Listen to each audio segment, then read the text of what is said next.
RS James and jewellers, जहां आपको मिलेंगे एक से बढ़कर एक फैंसी डिजाइनों में हॉलमार्क जेवर। जी हां, आपने बिल्कुल सही सुना। अगर आपको भी लेना है गोल्ड और चांदी के जेवर, तो चलिए आइए सबसे विश्वसनीय shop RS James and jewellers में।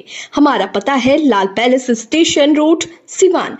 हमारा संपर्क नंबर है 9572658649 79798694। नमस्कार, मैं सचिन और आप देख रहे हैं बिहार न्यूज एक्सप्रेस। सिवान वासियों के लिए एक खुशखबरी है। सिवान पकवलिया ढाला पे जल्द ही अंडरपास और ओवरब्रिज बनने जा रहा है। इसकी जानकारी सिवान की सांसद विजय लक्ष्मी के पति और पूर्व विधायक रमेश सिंह कुशवाहा जी ने दिया है और उनके आवास पे हैं, देख सकते हैं। और हम रमेश जी से बात करेंगे कि पकवलिया ढाला पर कब से निर्माण होगा और क्या कुछ उसमें बनने जा रहा है, कितने की लागत से बनने जा रहा है। रमेश जी, जानना चाहेंगे कि पकवलिया ढाला पे जो पुल और अंडर बाईपास का निर्माण होने जा रहा है, कब से ये बनने का काम शुरू होगा? देखिए, सबसे पहले तो हम देश के यशस्वी प्रधानमंत्री आदरणीय नरेंद्र मोदी जी को और माननीय रेल मंत्री वैष्णव जी को सिवान की जनता की ओर से बधाई देता हूं, धन्यवाद देता हूं कि इसके पहले उन्होंने सिसवन जो 92 जो ढाला था उस पर ओवरब्रिज पास किया लगभग 92 करोड़ की लागत से।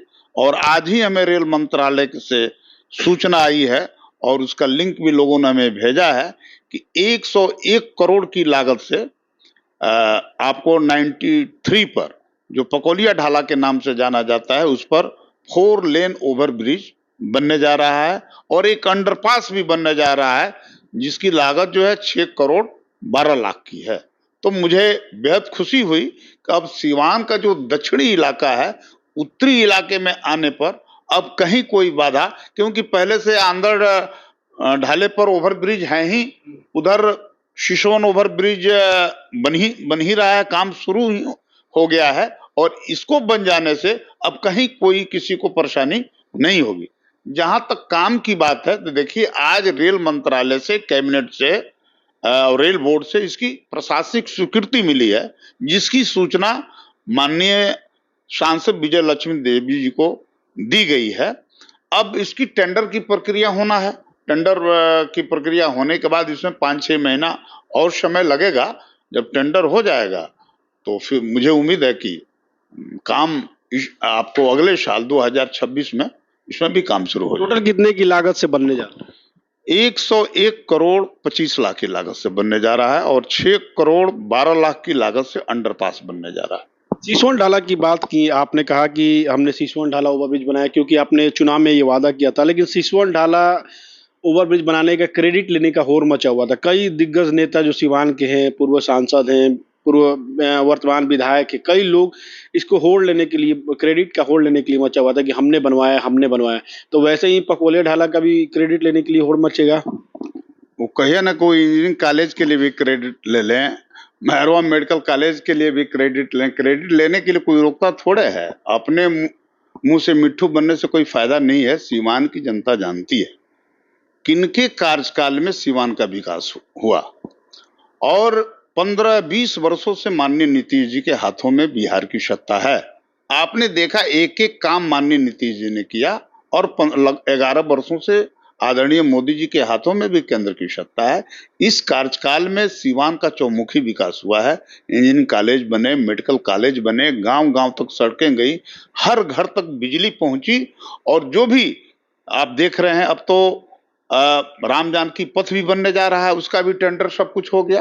तो किनके कार्यकाल में हुआ, सब सिवान की जनता जानती है। जहां तक जिनके तरफ आपका इशारा है, वो साधारण आदमी नहीं है। वो 25 वर्षों तक कुछ अपवादों को छोड़ दीजिए तो विधायक रहे हैं, माननीय मंत्री रहे हैं और स्पीकर भी रहे हैं। उन्होंने अपने कार्यकाल में क्या किया? सड़कें गड्ढे में तब्दील थी, सूता फैक्ट्री बंद हो चुकी थी उन्हीं के कार्यकाल में। उनके ग्रामीण इलाकों की सड़कों की हालत क्या थी? आज उनके भी क्षेत्र में जो सड़कें बनी है उसका श्रेय माननीय नीतीश जी को ही जाता है, उनको नहीं जाना चाहिए। सिवान की जनता सब कुछ जानती है। ये लोग सिर्फ श्रेय लेने वाले लोग हैं। वो दौर खत्म हो गया है। अब एक नया दौर आया है और नया जनरेशन जो है ना, नई पीढ़ी सब कुछ को ठीक ढंग से जानती है। इसीलिए जनता को कोई भ्रम नहीं है। कोई लोग भ्रम फैलाने की कोशिश करते हैं, लेकिन जनता भ्रम में रहने वाली नहीं है। इस लिहाज से मैं कहना चाहता हूं सीवान के लोगों को, सीवान की जनता को भी हम धन्यवाद देते हैं। उन लोगों ने जो 2024 में माननीय सांसद विजय लक्ष्मी देवी के कंधों पर जो जवाबदेही दी, जो उन लोगों ने जिम्मेवारी दी, उसका लगातार हम लोग ध्यान में रखते हुए उसका निर्वहन कर रहे हैं।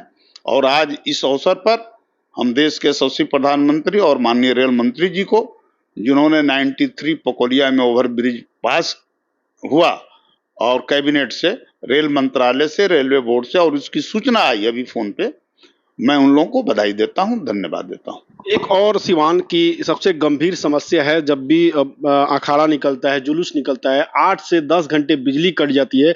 और इस पे सोशल मीडिया पे मीम भी बन रहा है कि अगर आपके घर पूजा है तो प्रशासन को सूचना दे दीजिए, बिजली कट जाएगी। राहुल गांधी भी आए थे तो उन्होंने भी सिवान में कहा कि बिजली कट जा रही है बार बार।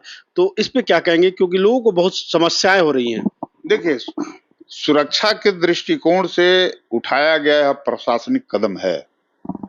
आप जानते ही हैं, चाहे वो ताजिए का जुलूस हो या महावीरी आखड़ा हो या दुर्गा पूजा के अवसर पर जो जुलूस निकलता हो, बड़े बड़े लाठी डंडे लेकर के लोग चलते हैं। कहीं भी तार में अगर सट गया तो इससे कोई बड़ी दुर्घटना हो सकती है। इसको देखते हुए प्रशासनिक कदम उठाया जा रहा है, लेकिन चीजों का धीरे धीरे आधुनिकीकरण की तरफ ही हमारा देश बढ़ रहा है। हालांकि इसमें अभी समय लगेगा। अभी हम रातों रात नहीं कह सकते हैं कि अगले मेला में लाइन नहीं कटेगा, लेकिन प्रशासन इसको देख रहा है कि इसको कैसे हल किया जाए। कई राउंड पिछला भी जो डीएम थे उनसे भी हमारी बात हुई थी, मौजूदा जो डीएम आए हैं उनसे तो अभी इस संदर्भ में मेरी बात नहीं हुई है, लेकिन इनसे भी मैं बात करूंगा कि भाई इसका निदान क्या हो सकता है, इसका क्या रास्ता निकल सकता है। अंडरग्राउंड तार भी बनवा दिया जाएगा तो उससे तो निजात मिल जाएगी। तो वही तो मैं कह रहा हूं कि देखिए, आधुनिकीकरण का मामला है और लगातार कोशिश हो ही रहा है, चलिए रहा है। एक दिन इसका भी रास्ता निकलेगा, कोई बहुत बड़ी बात ये नहीं, इसका रास्ता निकल जाएगा। जल जमाव की समस्या से काफी लोग परेशान हो रहे हैं। थोड़ी सी बारिश में पूरा शहर झील की तरह तब्दील हो जा रहा है। एक सीवरेज की भी जरूरत है सिवान में, ताकि जल जमाव से लोगों को राहत मिल सके। देखिए, जहां तक सिवान नगर पंचायत का मामला है, ये है वाकई एक समस्या है, गंभीर समस्या है। और चुनाव बाद इस संदर्भ में हम लगेंगे। हम माननीय इसके जो इस विभाग के जो प्रिंसिपल सेक्रेटरी होंगे उनसे मैं मिलूंगा, उस समय जो माननीय मंत्री होंगे उनसे भी मिलूंगा, मिल करके इसको निदान निकालने की कोशिश करूंगा। हालांकि देखिए, जितनी सड़कें बन रही है, कोई रोड मैप नहीं है। जिसको जितना मन करता है उतना हाइट कर देता है, जितना नीचा होता है उतना नीचा कर देता है। एक बार एक मास्टर प्लान सिवान के पूरे नगर वार्ड का तैयार होना चाहिए, उसका नक्शा पास होना चाहिए, तभी जा करके जो जल जमाव होता है उसका भी समाधान हो पाएगा। अब जैसे इस वार्ड में बन गया, इसका कितना हाइट हो, बगल के वार्ड का कितना हाइट हो, इसका कोई मापदंड नहीं है। जिसको जितना मन करता है उस हिसाब से बना देता है। एक बार इसको तैयार करना होगा, इसका रोड मैप तैयार करना होगा, तभी जाकर के होगा। जी, बहुत बहुत धन्यवाद। तो सिवान वासियों के लिए खुशखबरी है कि सिसवन ढाला ओवरब्रिज का निर्माण शुरू हो चुका है और अब जल्द ही पकवलिया ढाला पर ओवरब्रिज और बाईपास का निर्माण शुरू होने जा रहा है। इसके लिए रमेश सिंह कुशवाहा ने बताया कि कैसे भारत सरकार के जो मंत्री है, रेल मंत्री, उनके द्वारा इन्हें सूचना मिली है कि जल्द ही उस पर भी निर्माण कार्य शुरू हो जाएगा। तो ये सिवान वासियों के लिए एक अच्छी खबर है। इस खबर पे आपकी क्या कुछ राय है, कमेंट बॉक्स में जरूर बताएं।